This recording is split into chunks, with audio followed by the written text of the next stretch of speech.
বিসমিল্লাহির রহমানির রহিম। Welcome to another video. আজকে আমাদের যাত্রা হচ্ছে সারিঘাট। আমরা গ্যান্ডারিয়া থেকে সারিঘাটে যাব। এই দেখো কারবারটা।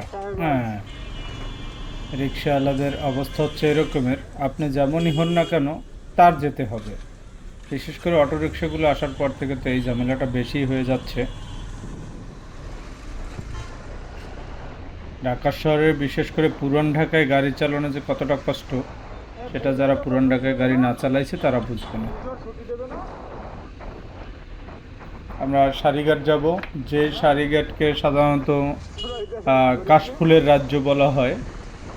কাশফুল সাধারণত ঢাকা শহরের ভিতরে একটা হচ্ছে গ্রিন মডার্ন সিটি, ওখানে কাশফুল দেখতে পাবেন, আর হচ্ছে সারিঘাট, এটা কেরানীগঞ্জের ভিতরে পড়েছে। আমরা সেই সারিঘাট যাব। যেতে যেতে সারিঘাটের বিভিন্ন বিষয়ে কথা বলবো, কিভাবে যাবেন, এই সমস্ত বিষয় নিয়ে আমরা কথা বলবো। সারিঘাট যেতে হলে আপনাকে প্রথমত হচ্ছে যে কোনো উপায়ে আপনাকে পোস্তগোলা ব্রিজের ওখানে আসতে হবে। সেটা আপনি বাসে আসতে পারেন, এতে আসতে পারেন। পোস্তগোলা ব্রিজ পার হয়ে ওপার থেকে আমি দেখাবো সবগুলোই। এটা হচ্ছে এখানে বঙ্গবন্ধুর মূর্তি দিতে চাইছিল, তখন থেকেই আন্দোলন চলছিল। পরবর্তীতে এটাকে এখন এই আন্দোলনের মানে আগস্টের আন্দোলনের পর থেকে, এটা 5ই আগস্টের পর এটা স্বাধীনতা চত্বর হয়ে গেছে। আপনাকে দক্ষিণ অঞ্চলে গেলে এই মোড় হয়ে এক্সপ্রেসওয়েতে উঠতে হবে। আমরা এক্সপ্রেসওয়েতে উঠলাম। এক্সপ্রেসওয়েতে গতি হচ্ছে 80, মানে ম্যাক্সিমাম স্পিড হচ্ছে 80।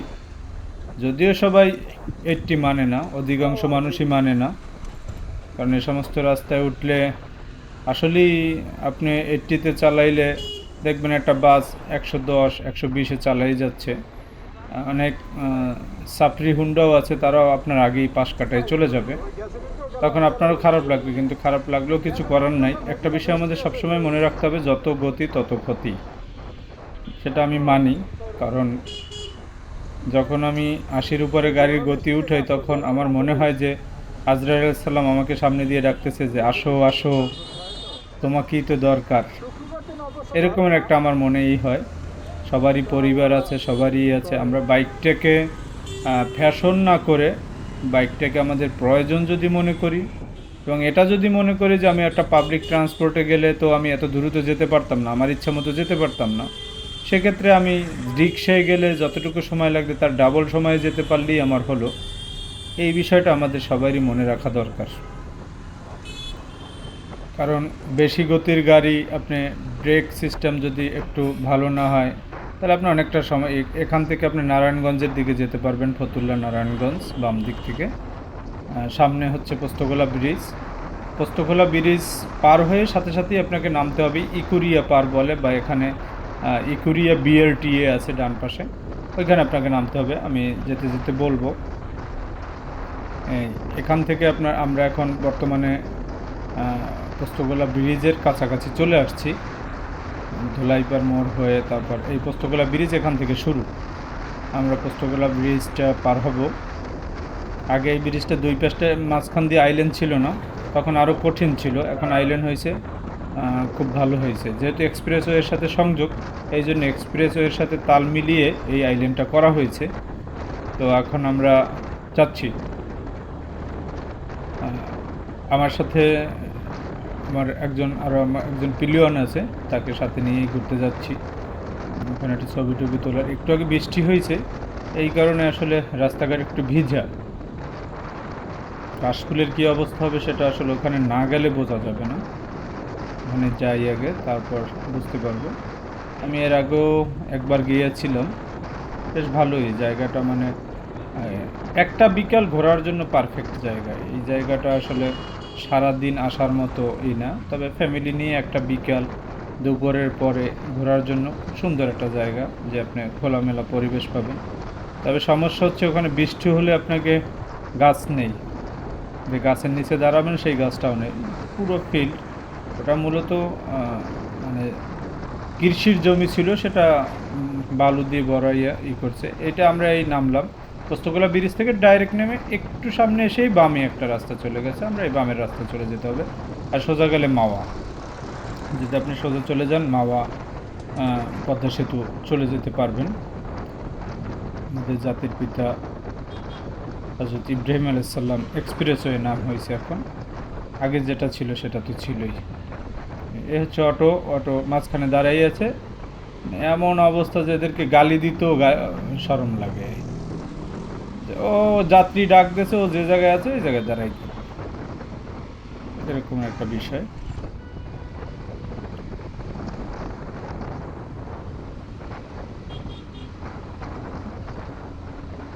হ্যাঁ, আমরা জিজ্ঞেস করলাম যে আসলে কোন দিক থেকে গেলে ভালো হবে।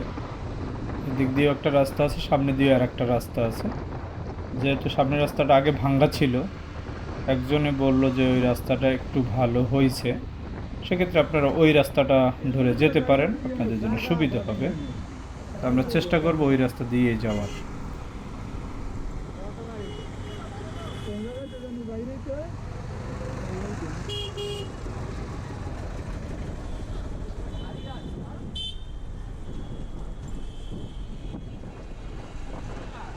এখান থেকে প্রচুর, এই রোডটায় প্রচুর উল্টোপাল্টা গাড়ি চলে।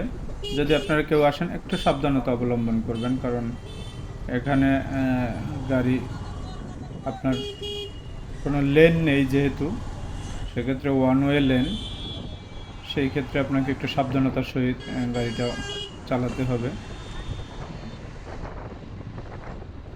এত বড় রাস্তা, তার মাঝে একটা বিট দিয়ে রাখছে, দেখতেই পাচ্ছেন রাস্তা কি পরিমাণ ভিজা আছে, পানি জমে গেছে রাস্তার মাঝে মাঝে, অনেক জায়গায় পানি বেশি প্রচুর পরিমাণ পানি জমে আছে।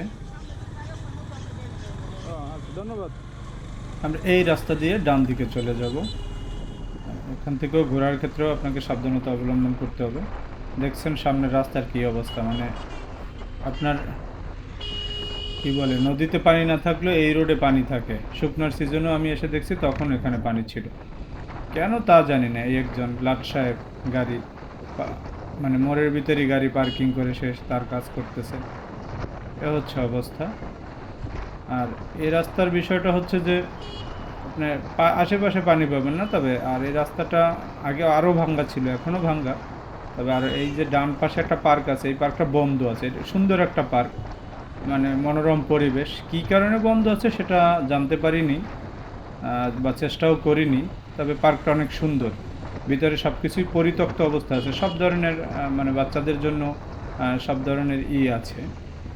এটা বন্ধ হওয়ার কারণে সারিগেটটার জনপ্রিয়তা আরও বেশি বেড়ে গেছে, এ হচ্ছে বিষয়।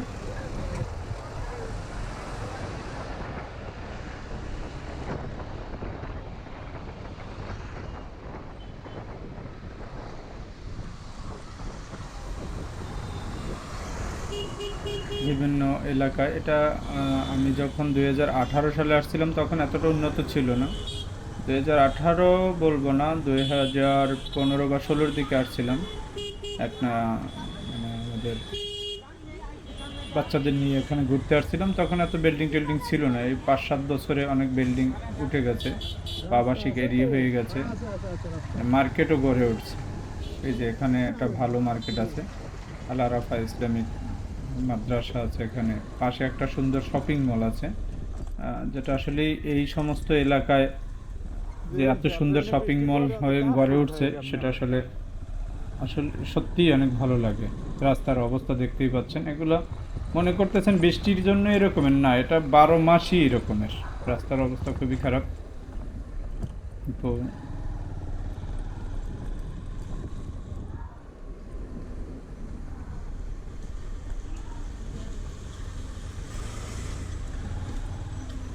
সামনের অবস্থা দেখে মনে হচ্ছে আরও জঘন্য।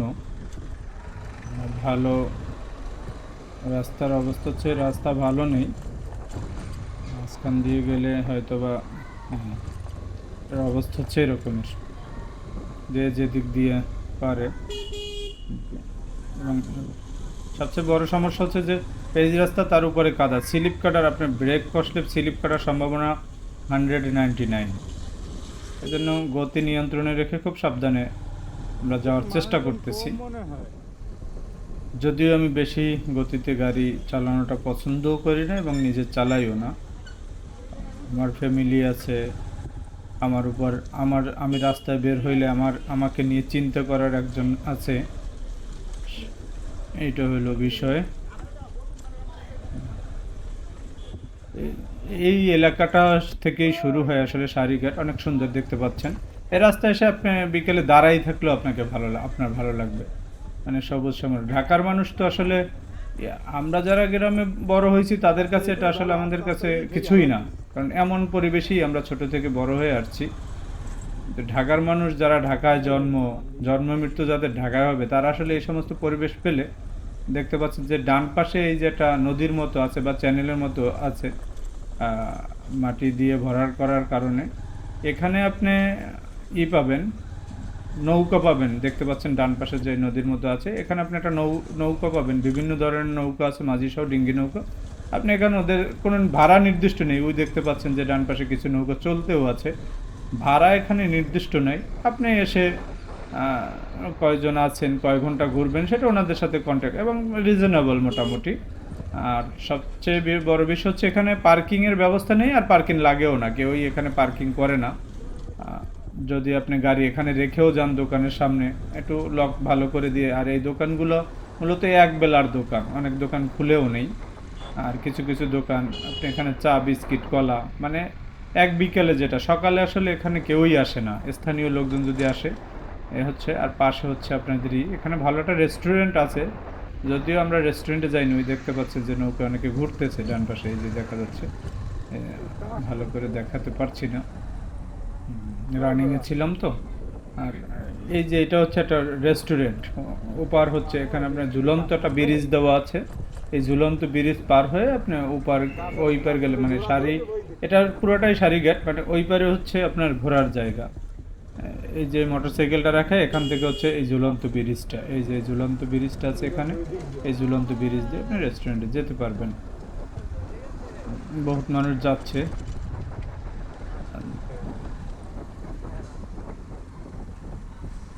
এখানে আসলে আপনি পোস্তগোলা ব্রিজ থেকে, যে কথাটা আমি আসলে বলতে ভুলে গেছি, পোস্তগোলা ব্রিজ থেকে আপনি অটোতে আসতে পারবেন।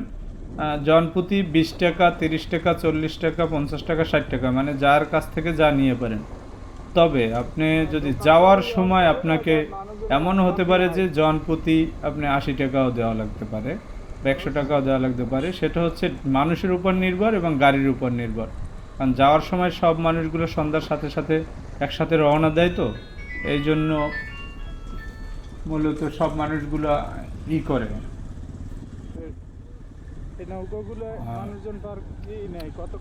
সব মানুষগুলো একসাথে যাওয়ার কারণে এই মানুষগুলো আসলে গাড়ির খুব অভাব থাকে। আমরা আরও ভিতরে যাওয়ার চেষ্টা করতেছি। ভিতরে গেলে আপনি পড়ে যাওয়ার সম্ভাবনা নাই, আশেপাশে মাটিই আছে। তবে মানুষ চলাচল বা দুই একটা মোটরসাইকেল চলাচল করতে করতে এইটা একটা যাওয়ার জায়গা হচ্ছে। এই পাশে এই সবগুলোই কাশফুল ছিল, কিন্তু বৃষ্টির কারণে কাশফুলগুলো ঝরে গেছে। আপনারা জানেন কিনা জানি না, বৃষ্টি হলে আসলে কাশফুলগুলো থাকে না। বৃষ্টি হলে কাশফুলগুলো হয়ে যায়। ওরাও গেছিলো, আমরা চলে আসলাম।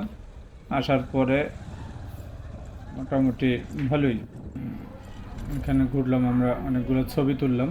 কিছু কিছু ছবি আমি দিয়ে দেবো আমার ভিডিওর শেষের অংশে। কিছু ক্লিপ ছবির, এখানে সুন্দর সুন্দর ছবির, আমার নিজস্ব কিছু ছবির ক্লিপ এখানে দিয়ে দেব। হচ্ছে বিষয়, সবাই কাশফুল, মানে যে 2-4টা ভালো কাশফুল আছে সবাই হাতে হাতে নিয়ে ঘুরতেছে। মানে ওনরা তো দেখছে, ওনরা দেখে আবার নিয়েও যাবে। পরবর্তীতে যে কেউ এসে দেখবে সেটা ওনরা, মানে প্রকৃতি নষ্ট করার যে একটা পায়তারা আমাদের সবসময় ছিল, এখনও আছে। এরা ফিরে আসতেছে আর কি, এরা অনেকে ফিরে আসতেছে, কেউ যাচ্ছে।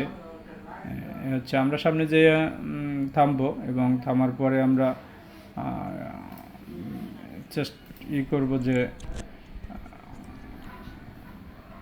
এখানে আস্তে আস্তে গাড়ি, এই রাস্তাগুলো আসলে উঁচা ঠালা অনেক, মানে কি বলবো, টিলা টিলা টিলা টিলা, ছোট ছোট রাস্তা, তো একটু কষ্ট আছে।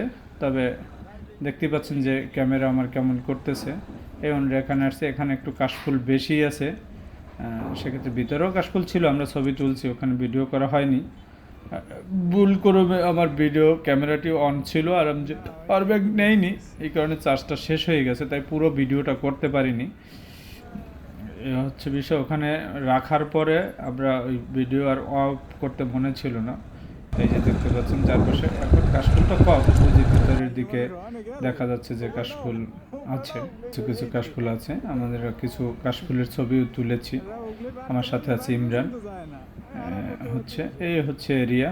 সবাইকে ধন্যবাদ আজকে আমাদের সাথে ছিলেন। এখানে গাইড হচ্ছে, কোনো খরচ লাগে না, আপনি বাদাম টাদাম এই সেই কিনতে পারবেন। আর হচ্ছে দোকান আছে কিছু, মানে ভারী খাবারের কোনো কিছুই নেই। ওই রেস্টুরেন্টে থাকতে পারে, আমরা ওই রেস্টুরেন্টে যেহেতু যাইনি, ওই রেস্টুরেন্ট সম্পর্কে জানা নেই আমাদের। জি, আল্লাহ হাফেজ। আমার ভিডিওটি এতক্ষণ ধরে যারা দেখছেন ধন্যবাদ। আর সবার কাছে অনুরোধ হচ্ছে যে কোনো পরামর্শ থাকলে পরামর্শ দিবেন, কারণ হচ্ছে নতুন নতুন তো এই হচ্ছে অবস্থা। আল্লাহ হাফেজ, সবাইকে ধন্যবাদ। আসসালামু আলাইকুম রহমতুল্লাহ।